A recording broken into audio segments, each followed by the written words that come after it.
We're looking at a very nice collection of books relating to women and the art of being a woman in 19th century America and all the various sorts of social issues surrounding that.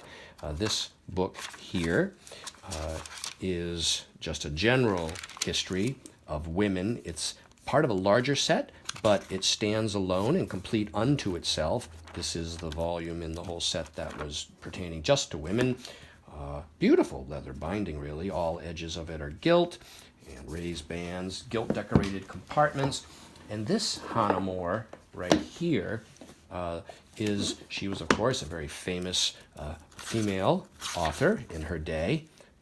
There is an engraved image of her. This is her life and correspondence, 1839 New York. What we notice on this set, which is interesting, is that the text block remains entirely untrimmed as issued. It's deckled edges, and in the original publisher's plain cloth with just a smooth spine gilt lettered, this type of American binding style right here precedes the more decorative, for instance, like this right here. This style eventually becomes this style, this type of embossed or pressed. This is also another famous female author, Mrs. Sigourney. And here we have wood engravings, a half title and a frontis, with illustrations by Howland, 1849. The first edition's 37. Stereotyped book. And here we see these wood engravings of, for instance, of children playing, and wood engravings in the 19th century in America are a very interesting area that's awaiting further research and close examination and comparison for the origins and the trends and the dissemination of images. This is a very interesting binding here. We see a nice, unusual patterning to the cloth. This type of patterned cloth is, in a way, a transition between this plain cloth and these more ornate decorated. The front covers are often gilt lettered, and the spines are usually plain in this era here. And this is 1839 with a wood engraved frontis. Mary Howitt, of course, is quite famous, and here we see numerous wood engravings throughout. Nice book, some scattered spotting and foxing, age foxing. So then we've got Little Women, part second, by, of course, a very famous book by Louisa May Alcott, 1876, wood engraved frontis, female book intended for girls.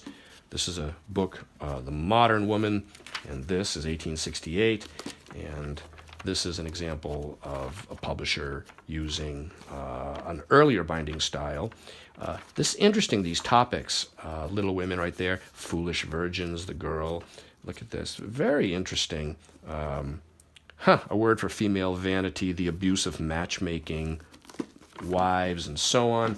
And the final book in this lot is this beautiful, wonderful period full leather binding, The Mother at Home, raised bands with gilt stamp compartments, this nice running decorative rule on the outlining the boards, and we've got marbled end papers, and we've got this very fine engraved frontis here. Actually, it's a second title page is what this is, because it has the imprint here. The engraver's name is here, too tiny for my eyes, but this is by John Abbott, 1833, and this is about maternal duty of a woman as a mother. Religious instruction, of course, at that time was enormously central. Faults and errors, the mother's difficulties, and so on. And this lot of books pertaining to women and females is now currently available online from me, Brian DeMambro.